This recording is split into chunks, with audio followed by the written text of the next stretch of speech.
அஸ்ஸலாமு அலைக்கும் வரஹ்மத்துல்லாஹி வபரகாத்துஹு. அன்புக்குரிய சகோதர சகோதரிகளே, இன்றைக்கு நான் இந்த காணொளியிலே உங்களுக்கு சொல்லக்கூடிய முக்கியமான ஒரு 3 விஷயங்கள் இருக்கிறது. சொல்லப்போனால் 3 துவாக்கள். நம்ம எல்லாருமே தேடிட்டு இருக்கக்கூடிய ஒரு துவா. சொல்லப்போனால் புள்ள பெற்றிருக்கக்கூடிய பிள்ளையை வளர்த்து கொண்டிருக்கக்கூடிய காலகட்டத்தில் இருக்கக்கூடிய பேரண்ட்ஸ், பெற்றோர்கள், குறிப்பாக தாய்மார்கள் கேட்கக்கூடிய துவா. என் பிள்ளைய நல்லபடியாக வளர்க்கணும், ஏதாவது துவா சொல்லித்தாங்களேன். சொல்லு பேச்சே கேட்க மாட்டேங்கிறான் என் பிள்ளை, அவன் என் சொல்லு பேச்சு கேட்கணும், துவா சொல்லித்தாங்களேன்.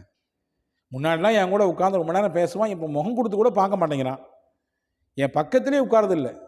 நிறைய தந்தைமார்கள் சொல்லுகிறார்கள், ரொம்ப கஷ்டமாக இருக்குது, உதாசீனப்படுத்துகிற மாதிரி நடந்துக்கிறான், ஏதாவது துவா சொல்லுங்களேன், அவன் நல்வழி வரணும், எங்கள் அப்பா அம்மாவுக்கு அவன் நல்ல கண்குளிர்ச்சியை தரக்கூடிய பிள்ளையாக இருக்கணும், எங்கள் அத்தா அம்மா எப்படி எங்களை வளர்த்தாங்களோ, நாங்கள் எப்படி அவங்க பேச்செல்லாம் கேட்டோமோ அந்த மாதிரி என் பிள்ளையும் என் பேச்சு கேட்கணும், அவன் எதிர்காலம் நல்லா இருக்கணும், எந்த கட்டத்துலையும் அவன் தோந்து போயிடக்கூடாது, வாழ்க்கையில் சறுக்கி விழுந்துடக்கூடாது, ஒழுங்கீனமான விஷயத்தில் அவன் போய் விழுந்துடக்கூடாது. எனவே என் பிள்ளைக்காண்டி துவா செய்யுங்களேன், அவன் நல்லா இருக்கணுன்றதுக்காண்டி ஏதாவது துவா சொல்லித்தாங்களேன்னு கேட்குற பேரண்ட்ஸ் நிறைய இருக்கிறாங்க. அவங்க எல்லாத்துக்குமான பதிவு தான் இது. 3 துவா சொல்ல போகிறேன். 3 முத்தான துவாக்கள். நம் பிள்ளைகளுடைய விஷயத்திலே நாம் ஒவ்வொரு நாளும் கையேந்தும் போதெல்லாம் கேட்க வேண்டிய துவா.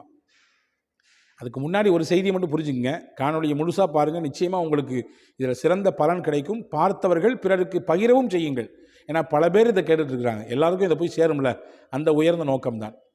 ரசூலுல்லாஹி ஸல்லல்லாஹு அலைஹி வஸல்லம் சொன்னாங்க, பெற்றோர் பிள்ளைக்காக வேண்டி கேட்கிற துவாவும் பிள்ளைகள் பெற்றோர்களுக்காக வேண்டி கேட்கிற துவாவையும் அல்லாஹ் மறுப்பதே கிடையாது. இதை புரிஞ்சுக்குங்க. துவாங்கிறது வெரி பவர்ஃபுல். எனவே நம் பிள்ளைகள் விஷயத்தில் நாம் துவாவை மட்டும்தான் செய்ய வேண்டும், பத்துஆ செய்யக்கூடாது. பெற்றோர்கள் பிள்ளைகளுக்காக வேண்டி கேட்கக்கூடிய துவாவை அல்லாஹ் அங்கீகரிப்பான். எனவே ஒரு காலமும் நம் பிள்ளைகளுக்கு எதிராக நாம் துவா செஞ்சிடக்கூடாது. நீலாம் விளங்குற மாதிரியா இருக்கு, நீலாம் முன்னேறதுக்கு வாய்ப்பே இல்லை ராஜா, ஏறாது, உனக்கு ஏறுறதுக்கு வாய்ப்பே இல்லை, எங்கே ஏற வழி இருக்குது, தான் விளையாண்டே எல்லாத்தையும் நாசப்படுத்திடுறிய, வெளியே சுற்றியே மொத்தத்தையும் நாசமாக்கிடுறிய, நீலாம் ஊர் சுத்த தான் போல தெரியுது, கழுத மேய்க்க தான் லாய்க்கு போல தெரியுது என்றெல்லாம் நீங்கள் சொல்லிவிடவே கூடாது. பெற்றோர்கள் எப்பொழுதும் பிள்ளைகளுக்கு துவா மட்டும்தான் செய்ய வேண்டும். இதை நீங்கள் கருத்தில் கொள்ளுங்கள். காரணம், பெற்றோர்கள் கேட்கக்கூடிய துவா பிள்ளைகளுடைய விஷயத்திலே கண்டிப்பாக அல்லாஹ் ஏற்றுக்கொள்வான். இப்போ வாங்க விஷயத்துக்கு. 3 துவா, 3 முத்தான துவாக்கள். அல்லாஹ் கேட்க சொல்லக்கூடிய துவா 2, அதிலே குர்ஆனினுடைய துவா. அது 1 சூரா அஹ்காஃபிலே அல்லாஹ் சொல்கிறான், பெற்றவர்கள் தன் பிள்ளைக்கு எப்படி துவா செய்ய வேண்டும். அஸ்லிஹ் லீ ஃபீ துர்ரியதி இன்னி துப்து இலைக்க வ இன்னி மினல் முஸ்லிமீன். அஸ்லிஹ் லீ ஃபீ துர்ரியதி, யா அல்லாஹ், என்னுடைய பிள்ளைகள் விஷயத்திலே எனக்கு என் பிள்ளைகளை நீ சிறப்பானவர்களாக, சாலிஹீன்களாக, நல்லோர்களாக ஆக்கி கொடுப்பாயாக. இன்னி துப்து இலைக் வ இன்னி மினல் முஸ்லிமீன், உன்னிடத்தில் நான் பாவ மன்னிப்பு செய்கிறேன், நான் பாவ மன்னிப்பு கேட்கிறேன், முஸ்லிம்களில் ஒருவராக நான் இருக்கிறேன் என்று சொல்லக்கூடிய இந்த துவாவை பெற்றோர்கள் தங்கள் பிள்ளைகள் விஷயத்திலே கேட்க வேண்டும். யா அல்லாஹ், என் பிள்ளையை எனக்கு நல்ல பிள்ளையை ஆக்கி கொடு, நான் உன்கிட்ட பாவம் பண்ணி கேட்குறேன். என்னுடைய இளமை காலத்தில், என்னுடைய கடந்த காலத்தில், நான் சின்ன பிள்ளையாக இருக்கும்போது, நான் இளவட்டமாக இருக்கும்போது ஏதாவது தப்பு தண்டா சொன்னாலும் கூட அதை காரணமாக வச்சுட்டு என் பிள்ளையினுடைய வாழ்க்கையை நீ கேள்விக்குறியாக ஆக்கிடக்கூடாது, அவனுடைய பாதையை நீ திசை திருப்பிடக்கூடாது, என் பிள்ளை நல்ல பிள்ளையாக இருக்கணும் என்று கேட்கப்படுகிற இந்த துவா பிள்ளைகள் விஷயத்திலே பெற்றோர்கள் கண்டிப்பாக கேட்க வேண்டும். 1. 2வது துவா என்ன? அல்லாஹ் கேட்க சொல்கிறான், ரப்பனா ஹப்லனா, ரப்பனா ஹப்லனா மில்லதுன்க ذுர்ரியத்தன் தய்யிபா, ரப்பனா ஹப்லனா மில்லதுன்க ذுர்ரியத்தன் தய்யிபா. இப்ராஹிம் அலைஹிஸ்ஸலாம் கேட்ட துவா. யா அல்லாஹ், உன் புறத்திலிருந்து எனக்கு அழகிய குழந்தையை, அதாவது மனமிக்க பிள்ளையை, வாழ்க்கையில் ஒழுக்கத்தில் நல்லொழுக்கம் உள்ள நல்ல பேரெடுத்து தரக்கூடிய பிள்ளையை உன்னிடத்திலிருந்து எனக்கு தருவாயாக என்ற துவாவை ஹஜ்ரத் இப்ராஹிம் அலைஹிஸ்ஸலாம் கேட்டாங்க. இந்த துவாவை தன்னுடைய பிள்ளைகளுடைய விஷயத்திலே பெற்றோர்கள் கேட்கும் பொழுது நிச்சயமாக நல் ஒழுக்கத்துடன் கூடிய பிள்ளையாக, பெயரை வாங்கி தரக்கூடிய பிள்ளையாக, நம்முடைய பெயரை காப்பாற்றி தரக்கூடிய பிள்ளையாக வல்ல அல்லாஹ் நம்முடைய பிள்ளைகளை தருவான். இது 2வது துவா. 3வது துவா என்ன? பிள்ளைகள் விஷயத்தில் கேட்க வேண்டிய 3வது துவா என்ன என்றால், ஃபுதைல் இப்னு இயாத் என்று சொல்லக்கூடிய ஒரு அறிஞர் பெருமகனார் உலகத்தில் வாழ்ந்தாங்க. சிறந்த இறைநேசத்திற்கு உட்பட்டவர். இமாமுல் ஹரமைன், 2 மஸ்ஜிதில் ஹரம்லையும் மஸ்ஜித் நபவிலையும் இமாமாக இருந்தவங்க. இமாமுல் ஹரமைன், 2 ஹரமினுடைய இமாமாக இருந்தவங்க. அவங்களுக்கு ஒரு பையன் இருந்தார். அவங்க பையன் பேர் அலி.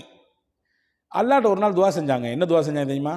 அல்லாஹும்ம இன்னி இஜ்தஹத்து ஃபி தர்பியத்தி அலி, என் மகன் அலியை தர்பியத் செய்வதிலே, நல்ல ஒழுக்க பயிற்சிகள் கொடுத்து உருவாக்குவதிலே நான் முயற்சித்தேன்.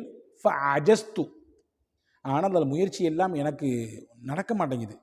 என் பிள்ளை என் சொல்லு பேச்சு கேட்க மாட்டேங்கிறான். எந்த இமாம் சொல்கிறாங்க? இமாமுல் ஹரமைன், மிகச்சிறந்த இறைநேசர்களில் ஒருவராக இருந்த ஃபுதைல் இப்னு இயாத் ரஹ்மத்துல்லாஹி சொல்கிறாங்க. அப்போ நீங்கள் கவனிச்சுக்கணும், பேரண்ட்ஸ்லாம் உள்வாங்கிக்கணும்.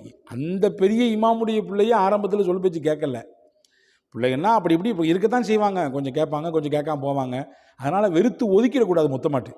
இவன் இப்படி தான் அப்படின்னு முத்திரை ஊத்திடக்கூடாது. நல்ல அபிப்பிராயம் வைக்க வேண்டும் பிள்ளைகள் மீது எப்போதுமே. அது சிறந்த, நீங்கள் உங்கள் பிள்ளைகள் மீது எந்த அளவுக்கு நல்ல அபிப்பிராயத்தையும் எந்த அளவுக்கு நல்ல தொடர்பையும் வைத்திருக்கிறீர்களோ அதைத்தான் உங்களுக்கு திருப்பி தருவார்கள். உங்களுடைய அந்திம காலத்தில், உங்களுடைய வயோதிக காலத்தில் அவங்க உங்களுக்கு திருப்பி தருவாங்க. நீங்கள் வெறுப்பையும் கெட்ட வார்த்தையையும் தேவையில்லாத வார்த்தைகளையும் அவனை அவமானப்படுத்துகிற மாதிரி உண்டான நிகழ்ச்சியையும் அவனை தொடர்ந்து பழிச்சுக்கிட்டே இருக்கக்கூடிய விஷயத்தையும் சொல்லி சொல்லி சொல்லி சொல்லி நீங்கள் அவனை வளர்த்தீங்கன்னா உங்களுடைய கடைசி காலத்தில் அது அப்படியே ரிப்பீட் அடிக்கும் உங்கள் மேது. அதை நீங்கள் கவனிச்சுக்கணும். எனவே அன்பான சகோதரர்களே, ஃபுதைல் இப்னு இயாத் ரஹ்மத்துல்லாஹி சொல்கிறாங்க, நான் என் புள்ள அலியை தர்பியத் செய்ய முயற்சி பண்ணேன், ஆனால் ஒன்றும் நடக்கலை. இப்போ ரப்பி அந்த ஆலின், நீ என்னுடைய ரப்பு, நீனே மிக உயர்ந்தவன், உன் பொறுப்பில் நான் விட்டுட்டேன், நீ அவரை பார்த்துக்கணும். உன் பொறுப்பில் நான் விட்டுட்டேன், நீ அவரை பார்த்துக்கணும், நீ தான் எனக்கு தர்பியத் செஞ்சு தரணும் அப்படின்னு துவா செஞ்சாங்க. வரலாற்றில் வருகிறது, ஃபுதைல் இப்னு இயாத் ரஹ்மத்துல்லாஹி அவருடைய இந்த துவாவை அல்லாஹ் ஏற்றுக்கொண்டான். அவருடைய மகனார் அலி அவர்களை அல்லாஹ் உயர்ந்த அந்தஸ்திற்கு உயர்த்தினான். எந்த அளவுக்கு என்றால், ஹஜ்ரத் அப்துல்லாஹ் இப்னு முபாரக் ரஹ்மத்துல்லாஹி என்கின்ற திருநபி ஸல்லல்லாஹு அலைஹி வஸல்லம் ஹதீஸ்களை ஆய்வு செய்யக்கூடிய, விளக்கோரை தரக்கூடிய அவர்கள் சொல்கிறார்கள், எங்களுடைய காலத்திலே வாழ்ந்த ஆகச்சிறந்த மனிதர் யார் தெரியுமா? ஃபுதைல் இப்னு இயாத். ஆனால் அவருடைய மகன் அவரை விடவும் உச்சத்துக்கு போய்விட்டார். மிகைப்படுத்தி சொல்கிறாங்க. அவருடைய மகன் அவருடைய உச்சத்துக்கு போயிட்டார்னா என்ன அர்த்தம்? சிறந்த பிள்ளையாக இருந்தார், ரொம்ப நல்ல பிள்ளையாக இருந்தார்னு சொல்கிறாங்க. அப்போ இந்த துவா தான் அந்த பிள்ளையை அப்படி மாற்றியது. என் பிள்ளைக்கு எவ்வளவோ நான் முயற்சி பண்ணேன், ஆனால் எதுவுமே நடக்கலைன்னு சொல்லி இயலாமையில் ஆகி தான் ரப்பிட்ட பொறுப்பு கொடுக்காங்க. யா அல்லாஹ் நீ தான் பொறுப்பு, நீ தான் என் பிள்ளையை வாசி தரணும். ஏன் தான் யா அல்லாஹ் நீ தான் பொறுப்பு, அவனை இந்த பழக்கத்திலேருந்து நீ தான் மீட்டெடுக்கணும். யா அல்லாஹ் நீ தான் பொறுப்பு. அவன் எந்த விஷயத்துலையுமே ஈடுபாடு காட்ட மாட்டேங்கிறான், தொழுகிறத ஈடுபாடு காட்ட மாட்டேங்கிறான், உன்னை பயப்படுறத ஈடுபாடு காட்ட மாட்டேங்கிறான், கூடா நட்பு கேடாய் முடிகின்ற மாதிரி தேவையில்லாத நட்பு வட்டாரத்துலலாம் சிக்கி தவிச்சுக்கிட்டு இருக்கான். அவனை நீ தான் காப்பாற்றணும், நீ தான் காப்பாற்றணும். அல்லாட்ட பொறுப்பை கொடுங்க. இந்த 3 விஷயத்தை நீங்கள் செய்யுங்க. 2 குர்ஆனினுடைய துவா, அது ஹஜ்ரத் ஃபுதைல் இப்னு இயாத் ரஹ்மத்துல்லாஹி செய்தது மாதிரி உண்டான துவா. இந்த 3ஐயும் அல்லாஹ்விடத்தில் செய்யுங்கள். நிச்சயமாக நீங்கள் எதிர்பார்ப்பதை போன்று நல்ல ஒழுக்கமுள்ள சிறந்த வாய்ப்புகளையும் திறமைகளையும் பெற்ற பிள்ளைகளாக உங்கள் பிள்ளைகள் உருவாவதற்கு வல்ல அல்லாஹ் இந்த துவாக்களை காரணமாக்குவான். அல்லாஹ்விடத்திலே தொடர்ந்து துவா செய்வோம். அல்லாஹ் தௌஃபீக் செய்வானாக. வஸ்ஸலாம். அஸ்ஸலாமு அலைக்கும்.